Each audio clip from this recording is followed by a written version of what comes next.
حضرت شبہ کا ازالہ کچھ ایسا ہے، ابھی آپ نے فرمایا سورہ تکویر کے اندوناک مضامین کہ جس میں سزا و جزا جو ہے اس کی بڑی بہت ایک قسم کی ڈرانی باتیں ہیں، ساری ڈرانی کیا حقیقت ہے ساری. تو اسی حساب سے جو شبہ ہے وہ کچھ یوں ہے کہ اللہ پاک نے انسان کو پیدا اس لیے کیا کہ وہ اللہ پاک کی عبادت کرے، پہلی بات. دوسری بات یہ، تو پھر جب ایسی بات تھی تو پھر اللہ پاک نے اتنی قومیں، اتنے مذاہب کیوں پیدا کیے، اور خاص طور پر ایسے لوگ بھی پیدا کیے جو کہ اللہ کو ماننے سے ہی منحرف ہیں، یعنی وہ اس کو مانتے ہی نہیں ہیں کہ اللہ پاک، اللہ کوئی چیز ہے.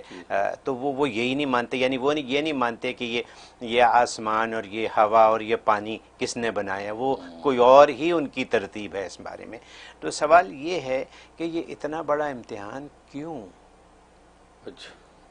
مطلب یہ انسانیت کے لیے بہت بڑا امتحان اللہ میاں نے کیوں پیدا کر دیا ہم سب کے لیے؟ ہم تو خوش قسمت ہیں مسلمان پیدا ہو گئے.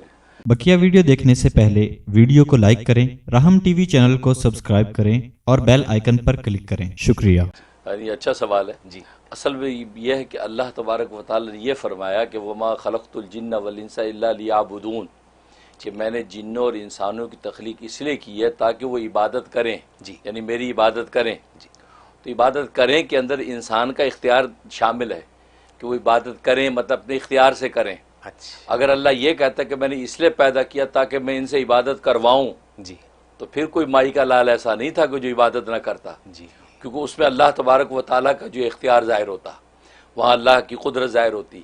تو معلوم اللہ یعبدون کہا کہ وہ عبادت کریں، اس کا اللہ نے ان کو اختیار دیا ہے. اور یہی وہ امتحان ہے، کیونکہ دنیا دارالامتحان ہے اور عارضی انسان یہاں پر آیا ہے. اور مقصد یہ ہے کہ وجود تو اللہ نے ان کا پیدا کیا، لیکن نظریات جو ہے وہ اب خود اپنے مرضی سے اختیار کریں گے. تو گویا کہ ذوات انسانوں کے اللہ نے پیدا کی، لیکن نظریات انسان اپنی عقل فہم سے خود اختیار کریں گے. اور یہ آپشن اللہ نے دیا ہے، اللہ نے دے رکھا ہے. یہ وجہ کہ قرآن کریم میں اللہ تبارک و تعالی نے ارشاد فرما دیا کہ اگر میں چاہتا تو ساری کی ساری انسانیت ایک دین پہ قائم ہوتی، جی، لیکن میں نے چاہا نہیں. میں نے چاہا یہی کہ ان کو اختیار دوں، اور یہ اختیار کے ساتھ یہ اپنی مرضی سے جب کسی ایک چیز کو اختیار کریں گے، اللہ کی عبادت کو، اطاعت کو، تو ظاہر ہے کہ وہی قابل قدر ہوں گے نا. اب زبردستی اگر ان سے عبادت کروا لیں تو پھر وہ اس کا تو کوئی ان کو اجر نہیں. اب دنیا انسان اور جن کے علاوہ ساری مخلوق وہ اضطراری طور پر زبردستی اللہ کی عبادت کرتی ہے. ملائکہ اضطراری طور پر زبردستی اللہ کی عبادت کرتے ہیں. ملائکہ سر منہ انحراف نہیں کر سکتے کیونکہ اللہ ان سے اپنی اطاعت عبادت کرواتا ہے. جی، یہ وجہ ان کو کوئی اجر بھی نہیں. فرشتوں کے لیے کوئی جنتیں بھی تقسیم نہیں ہوگی، کوئی حساب کتاب بھی نہیں ہوگا. ان درختوں اور بوٹوں اور جانوروں کے لیے بھی کوئی جنتیں نہیں ہیں، کیونکہ ان کی اضطراری عبادتیں اختیاری نہیں ہیں. اچھا. اور انعام اختیار پہ ملتا ہے کہ یہاں اپنے اختیار سے جب انسان عبادت کرتا ہے، اور یہ اللہ نے اختیار دے رکھا ہے. اور مزید کی بات یہ ہے کہ حضرت علی مرتضیٰ باب العلم والقضاء رضی اللہ تعالیٰ عنہ کرم اللہ وجہہ، ان سے کسی نے سوال کیا کہ انسان کو اللہ نے کتنا اختیار دیا اور کتنا مجبور رکھا ہے. آپ نے اس شخص سے کہا کہ اپنا پاؤں اٹھاؤ. کھڑا تھا وہ، پاؤں اٹھاؤ. اس نے پاؤں اٹھا لیا. فرمایا دوسرا بھی اٹھاؤ. انہوں نے کہا جی دوسرا تو نہیں اٹھا سکتا، پہلا رکھوں گا دوسرا اٹھاؤں گا. فرمایا بس اللہ نے اتنا اختیار دیا ہے کہ پہلا قدم انسان اپنی چاہت اختیار سے نیکی کی طرف بڑھاتا ہے، اس کے بعد اللہ اس کو لے کے چلتے ہیں. اور پہلا جو اختیار ہے اسی پر وہ اجر کا مستحق ہو جاتا ہے. ورنہ چلتی اللہ کی مشیت ہے، لیکن پہلے قدم میں اللہ اس کو اختیار دیتا ہے کہ یہ رحمان کے راستے پہ اٹھانا ہے یا شیطان کے راستے پہ اٹھانا ہے. فہدیناہ النجدین، دو گھاٹیاں ہم نے ہدایت اور گمراہی کے سامنے کھول دی ہیں. اب یہ پہلا قدم کون سا اٹھاتا ہے؟ اس نے پہلا قدم رحمان کی طرف اٹھایا، فرمایا اب اس کو ہم لے کے آگے چلتے ہیں. اگر شیطان کی طرف اٹھایا پھر اس کے بعد اللہ کہتا ہے ہم ادھر ہی اس کو دھکا دے دیتے ہیں.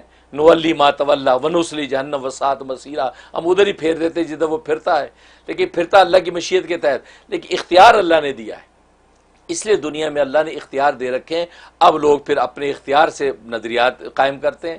لہذا وہ طبقہ بھی پیدا ہو گئے جنہوں نے اپنے اختیار سے یہ نظریہ قائم کر لیا کہ اللہ ایگزسٹ ہی نہیں کرتا، اللہ کا وجود ہی نہیں ہے. وہ کہتے ہیں بس تبھی تقاضے کے نتیجے میں سب کچھ اگ گیا ہے اور خود ہی ختم ہو جائے گا. تو یہ انہوں نے گویا کہ ایتھیزم پیدا ہو گیا، ایتھیسٹ پیدا ہو گئے. ہیں، دہریے پیدا ہو گئے، تو اسی طریقے سے گمراہ فرقے پیدا ہو گئے. تو اللہ نے خود ہی چونکہ اختیار دے رکھا ہے، اور اس اختیار کے تحت یہ اب انسان جب وہ ساری خواہشات توڑ کے خدا کی عبادت کرتا ہے تو اس عبادت کی اللہ کے یہاں قدر ہوتی ہے اور اس لیے اجر و ثواب عطا کرتا ہے. بہت خوب. کیونکہ اللہ کی دو چیزیں ذاتیں، ایک قدرت ایک سنت ہے. اللہ کی قدرت تو یہ ہے کہ اللہ زبردستی کان پکڑ کے سب کی عبادت کروا لے، قدرت ہے اس کی. اور اللہ کی ایک سنت ہے، سنت یہ کہ اللہ نے اختیار دے دیے کہ وہ اپنی مرضی سے جو اپنی چاہت سے ہمیں چاہے گا اسی کو ہم چاہیں گے، اور جو زبردستی جس کو ہم کان پکڑ کے کروائیں تو بھی اس کی عبادت کا کیا لطف ہے. کیا لطف. بالکل. یہ اور اسی اختیار کی بنا پر اللہ نے موقع دے دیا کہ آپ اپنا اختیار بدل لیں اور واپس آ جائیں، غلط راستے سے واپس بھی آ توبہ کر لیں. جائیں. بالکل. یہی اختیار ہے آپ. حقیقت ہے. بہت خوب. بہت سمجھ میں آنے والی جی بات ہے. الحمدللہ. ماشاء اللہ. امید ہے کہ جنہوں نے یہ سوال بھیجا ان کو یہ بات سمجھ آئی ہوگی.